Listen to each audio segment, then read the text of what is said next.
D7 news ప్రేక్షకులకు నమస్కారం.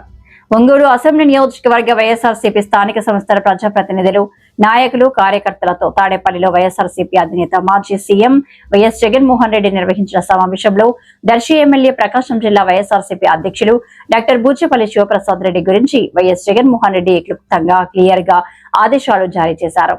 ప్రకాశం జిల్లా ఒంగోలుకి సంబంధించినటువంటి విషయాలపైన బూచేపల్లి శివప్రసాద్ రెడ్డికి దిశానిర్దేశం చేశారు. ఈ కార్యక్రమంలో మాజీ సీఎం జగన్మోహన్ రెడ్డి మాట్లాడుతూ బూచేపల్లి శివప్రసాద్ రెడ్డి అందరికీ అందుబాటులో ఉంటూ పార్టీ బలోపేతం చేయడంలో మొదటి స్థానంలో ఉన్నారని, శివను భవిష్యత్తులో ఉన్నత స్థానంలో ఉంచుతానని సభాముఖంగా తెలియజేశారు.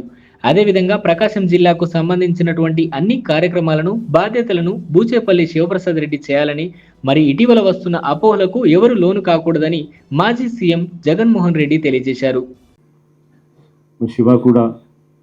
రేపొద్దున శివ కూడా నేను చెప్తా ఉన్నా, పిల్లోడు, యువకుడు, ఉత్సాహవంతుడు, అన్ని రకాలుగా తోడుగా ఉండే కార్యక్రమాలు చేస్తూ ఉన్నాడు. పార్టీకి తను గట్టిగా నిలబడతా ఉన్నాడు. తనను కూడా రాబోయే రోజుల్లో దేవుడు ఆశీర్వదిస్తే ఇంకా పై స్థానంలో కూడా తీసుకుంటాడు.